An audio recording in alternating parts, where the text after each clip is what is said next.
สวัสดีค่ะยินดีต้อนรับท่านผู้ชมทุกท่านเข้าสู่รายการเบิงแล้วรวย456ค่ะพี่น้องค่ะมาพบมาพอกันกันไปในเสาร์ของมื้อวันที่23นะคะเดือนกุมภาพันธ์ค่ะปีพุทธศักราช2569นะคะพี่น้องค่ะมื้อนี้ค่ะแอดพาพี่น้องบ้านเฮาสกูลสกอนะคะมาติดตามรับชมรับฟังแนวทางนะคะจากปูมีวัดนะคะพี่น้องค่ะมื้อนี้ปูเล่ามีแนวทางมาเว้าสู่ฟังเด้อค่ะพี่น้องค่ะเอาเช้านี้ค่ะพี่น้องแนวทางของปูมีวัดรัฐบาลไทยค่ะสิได้มาเป็นตัวใดพี่น้องมาติดตามรับชมรับฟังคลิปนี้พร้อมๆกันค่ะการค่ะเจริญพรเด้อเจริญธรรมเจริญโชคทั้งเอ็ดมินแล้วก็เอฟซีทั้งสองเบิงแล้วรวย456ก่อนพอดีมีแนวทางรัฐบาลไทยนะเพราะว่าปู่ก็บ่ค่อยบ่ฝันเกี่ยวกับฝรั่งเกี่ยวกับทางประเทศก็บ่ได้ให้ทางลาวนะค่ะเอาเน้นๆเอาใหญ่เฮาของรัฐบาลไทยแหละเนาะได้ค่ะเอาก่อนสิเรามาฟังนิมิตฝันที่ดีที่งามกับสวดมนต์กับปู่ก่อนค่ะน้อมจิตน้อมใจเป็นบุญเป็นกุศลทำจิตใจให้สะอาดปลอดโปร่งตั้งใจอิมินาสการะนะตังพุทธังอภิปูชยามาอิมินาสการะนะตังธัมมังอภิปูชยามาอิมินาสการะนะตังสังฆังอภิปูชยามาอะระหังสัมมาสัมพุทโธภะคะวาพุทธังภะคะวันตังอภิวาเทมิสวากขาโตภะคะวะตาธัมโมธัมมังนามัสสามิสุปฏิปันโนภะคะวะโตสาวกสังโฆสังฆังนามามินะโมสามจบนำกันนะโมตัสสะภะคะวะโตอะระหะโตสัมมาสัมพุทธัสสะนะโมตัสสะภะคะวะโตอะระหะโตสัมมาสัมพุทธัสสะนะโมตัสสะภะคะวะโตอะระหะโตสัมมาสัมพุทธัสสะสาธุค่ะได้สวดมนต์กับFC เพิ่นกับแอดมินก็ได้ซ้ำนี่แหละผู้มีวัดเนาะบ่มีโยมดอกอยู่ปราสาทก็ได้ค่ะสวดผู้เดียวอยู่กับพี่น่ะบิณฑบาตมากกับเข้าป่าแล้วก็เงียบกิ๊บพุ่นน่ะค่ะแล้วก็มีแต่สร้างนี่แหละเพิ่นมาเฮ็ดตอนนี้ก็มุงหลังคาแล้วล่ะโยมเอ้ยโอ้ดีเลยค่ะปู่ได้มุงหลังคาแล้วก็เชื้อราติดแอมข้างๆแต่บ่ทันแล้วก็ยังปูพื้นเนี่ยแหละค่ะพอดีเฮาก็ได้มาเราสู่กันฟังก่อนตั้งแต่ปล่อยคลิป12เนาะค่ะของที่ปู่ได้ฝันได้ถือจานดอกไม้ไปสวดมนต์คาถามหาจักรพรรดิแล้วก็มีเลขขึ้นมานะค่ะเดี๋ยวให้ไป637แต่นั่นละวันนี้หลวงปู่ก็ได้ฝันว่าหลวงปู่น่ะมีตำรวจมาในวัดน่ะเต็มแปลว่าสิมาจับปู่น่ะนะค่ะมาจับคดีหยังเนาะโยมเอ้ยเพิ่นมานั่งมานั่งอ้อมมาคุยนี่แหละว่าเฮ็ดผิดกฎหมายเฮ็ดผิดกฎหมายเพิ่นว่าไปผากเอาเลขมาว่าซั่นค่ะอีหยังไปผากเอาเลขมันมีผิดกฎหมายหยังนี่ เดี๋ยวเพิ่นเอากุญแจมือว่าสิใส่นั่นล่ะว่าโอ้ยอย่าพาวเดี๋ยวสิเอิ้นไทบ้านมาเป็นสักขีพยานก่อนมันบ่แม่นเฮาบ่ได้เฮ็ดผิดหยังก็อยู่ปกติอยู่สวดมนต์ไหว้พระภาวนาอยู่ซำนี้สิมาจับทางหลวงปู่เฮ็ดหยังว่าซั่นเพิ่นว่าบ่ได้ดอกต้องไปหยังก็ไปโรงพักไปก่อนไปให้ความอยู่พุ่นนั่นนะมันเป็นไปได้บ่ว่าซั่นบ่ได้บ่ยอมจนสะดุ้งตื่นเลยนะพอดีตื่นมาพอดีจมูกบวมไม่งอดตอดโอ้ตรงกลางจมูกเลยนะเพราะว่านอนในขี้ดินเนี่ยนะเพราะว่ามันคึมบางมือมันคึมไม่งอดมันสิมาพอดีล่ะถ้ากุฏิให้มันแล้วสิได้ขึ้นอยู่นั่นนะค่ะมันเริ่มฝนว่าสิตกน้ำเฮาก็พยายามอันนี้อยู่บัดนี้ก็บ่มีหยังตื่นมากแล้วก็ผ่านไปค่ะบัดนี้ผ่านไปมือหนึ่งมือสองมาบัดนี้ค่ะมือสองมือขึ้นที่สองเพราะว่าจมูกบวมบัดนี้เฮาก็ บิณฑบาตใกล้ๆนะ3-4หลังพ่อบัดนี้บ่ย่างไกลอยากอายโยมนะมีจมูกพระเป็นหยังถึงแดงจึงครึ่งอะมันบวมขึ้นนะ ค่ะ คือคือตุ๊กตานะนี่ยังเด็กกลมๆในจมูกอ่ะนะ ค่ะ บัดนี้ก็ มันก็เจ็บนํเนาะ อ่า มาก็นั่งภาวนาสวดมนต์น่ะวิบากกรรมหยังเนาะมาตอดก็ตอดหม่องอื่นก็บ่ตอดไม่งอดก็ได้มาแทงเอาตรงจมูกไปว่าไปทับมันนะ ค่ะ ไปว่ามันคานมาปุ๊บมันทีแรก เอา เอา พุ่น กิ่งไปปุ๊บ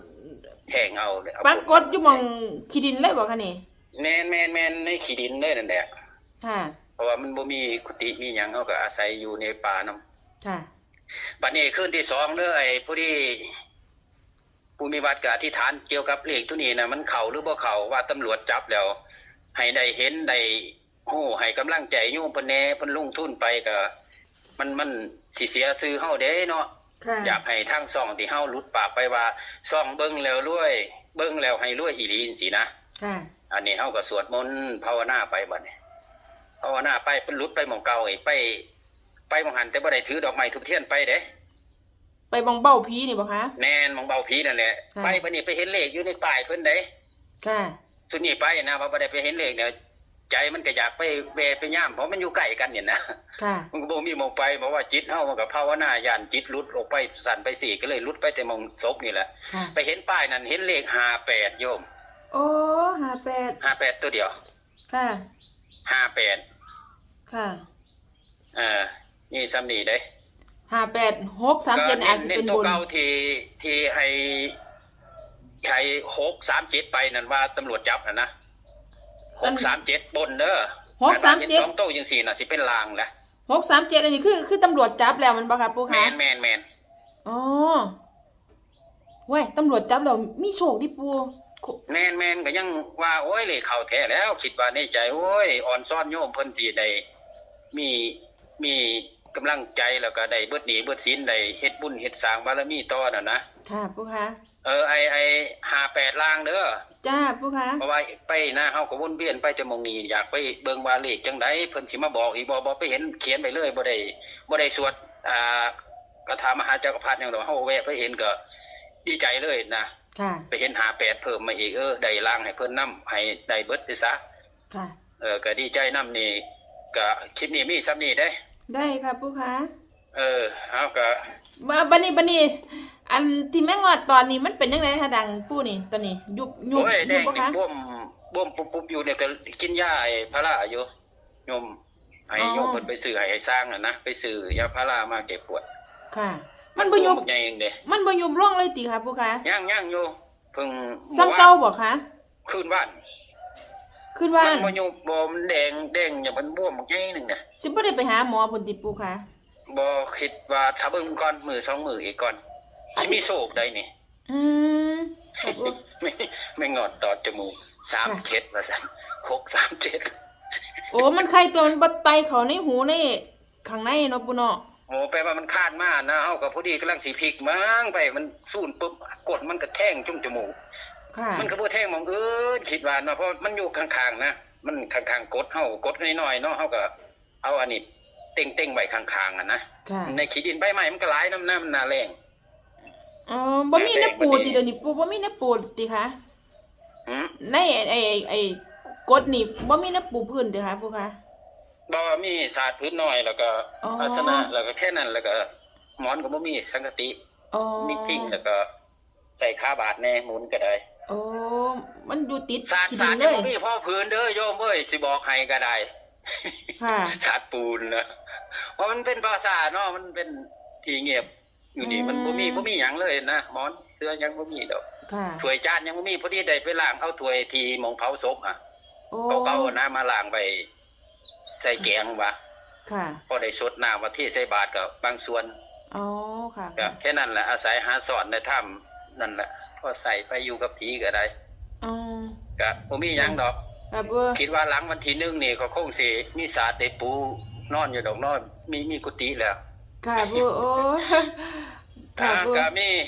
ซ้ำนี่ได้ จ้าปู่คะ ตัวเก่าเด้อยังตัวเก่าตัวที่ให้ไปนั่นล่ะ637บนนะมั่นใจว่าบนแล้วก็ที่เห็น2ตัวนี่58เด้อล่างนี่ก็ได้ ค่ะหาเป็น ครับ ปู่หาแปดนี่ชัดเลยมันบ่คะชัดบ่คะหาแป โอ้ย ด แดง เด้งครูเลยแล้ว แดงคือ637นี่บ่ค่ะพ่อคะ เขาก็สิรุ่นให้เห็น637ตัวเก่านะ อืม แต่ว่านั่นตัวนั้นให้ไปนะว่าเขาถูกตำรวจจับแล้วนะผู้ที่มานี่มาไปเบิ่งเองนะฝัน ค่ะ รุดไปก็เลยไปเห็น2ตัววันนี้ ค่ะ อื เออ มค่ะปู มีสามีเนาะ จ้าปู แผ่เมตตาก่อนก็ ค่ะ ได้ ค่ะ ก็แผ่เมตตาให้บุญโยมนะมาซอยหายบวมเด้อบินทบาทจังบ่อยากอายเขา ก็พระถึงต่อยมาบ่ว่า ค่ะ แม่งอดต่อยบ่แม่นคนต่อยหรือว่าผีบ่ต่อยหรอก ค่ะ เอาสิมีโศกนั่นล่ะตั้งใจแผ่เมตตานำกันทำจิตใจให้บริสุทธิ์ ค่ะ สัพเพสัตตา สัพเพสัตตา สัทธาโหตุ สัทธาโหตุ อเวรา อเวรา สุขชีวิโน สุขชีวิโน ให้สรรพสัตว์ทั้งหลา ขอให้ ย สัพพสัตว์ทั้งหลาย เจ้ากรรมนายเวรทั้งหลาย เจ้ากรรมนายเวรทั้งหลาย อย่าได้มีเวร อย่าได้มีเวร ต่อกันและกันเล ต่อย กันและกันเลย กาตังปุญญัง กาตังปุญญัง พลังไมหัง พาลังไมหัง สัพเพภาคี สัพเพภาคี ภวันตุเต ภาวันตุเต ให้สรรพสัตว์ทั้งหลา ขอให้ ย สรรพสัตว์ทั้งหลาย ดวงวิญญาณทั้งหลาย ดวงวิญญาณทั้งหลาย เทพเทวดาทั้งหลา เทพเท ยว ดาทั้งหลาย จงได้อนุโมทนา จงได้อนุโมทนา กุศลผลบุญ กุศลผลบุญ ที่ข้าพเจ้าทั้งหลาย ที่ข้าพเจ้าทั้งหลาย ได้กระทำแล้ว ได้กระทำแล้ว ด้วยกา ด้วย ย กาย ด้วยวาจา ด้วยวาจา ด้วยใจ ด้วยใจ ทุกรูปทุกนาม ทุกรูปทุกนาม ทุกตัวทุกตนเทิ ทุก น ตัวทุกตนเทิน เจริญพร ขอบคุณค่ะเศร้าแล้วเลิกค่ะปู่ค่ะกล่าวนมัสการค่ะสรุปแนวทางใต้คลิปนี้ค่ะพี่น้องคะแนวทางจากปูมิวัดนะคะพี่น้องคะหลังจากที่ปูเล่ามีแนวทางมาฝากคือ637มันนี่ปูเล่าฝันว่าตำรวจมาเต็มวัดวสันพี่น้องมาจับปูนะคะพี่น้องคะ637นะคะพี่น้องคะแล้วก็มีปูเล่าฝันเพิ่มฝันไปหลุมผีเบาเก่านะคะได้58 2คู่นี้เป็นตัวแดงเลยนะคะพี่น้องคะ637เนี่ยก็เป็นตัวแดงนะคะ58นี่ก็แดงนะคะพี่น้องคะพี่น้องแคปหน้าจอเด้อพี่น้องเดินแนวทางฝากตอนพี่น้องบ้านเฮาสุขุสุขนะคะแนวทางจากปูมิวัดแนวทางรัฐบาลไทยวันที่1 มีนาคมพี่น้องแคปหน้าจอนะคะพี่น้องคะก็มีประมาณนี้ค่ะสำหรับแนวทางเซาร์นี้นะคะแนวทางจากปูมิวัดค่ะพี่น้องคะแนวทางรัฐบาลไทยพี่น้องอย่าลืมเด้อค่ะพี่น้องคะนำไปพิจารณาเบิ่งเนาะค่ะทางช่องนำเสนอเพื่อเป็นแนวทางคือเก่าค่ะพี่น้องคะโปรดใช้วิจารณญาณในการรับชมรับฟังนะคะ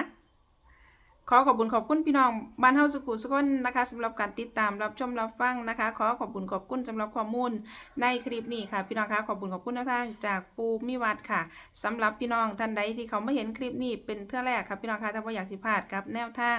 เด็ดๆแบบนี้นะคะเขามาแล้วก็อย่าลืมเด้อค่ะพี่น้องคะฝากกดติดตามนะคะกดไลค์กดแชร์นะคะกดกระดิ่งแจ้งเตือนทั้งหมดนะคะเพื่อที่จะได้บ่พลาดทุกคลิปทุกข่าวสารแนวทางจากทางรายการเนาะค่ะพี่น้องคะเอาสำหรับคลิปนี้ค่ะพี่น้องแนวทางจากปูมิวัดนะคะแนวทางรัฐบาลไทยค่ะทางเบอร์ทั้งหมดนะคะมื้อนี้มีเพียงซ้ำนี้เนาะค่ะพี่น้องก็สิได้ขอตัวลาพี่น้องบ้านเฮาสุขุสุขนไปก่อนนะคะเอาไว้พอกันใหม่กับในคลิปหน้าค่ะพี่น้องคะสำหรับคลิปนี้สวัสดี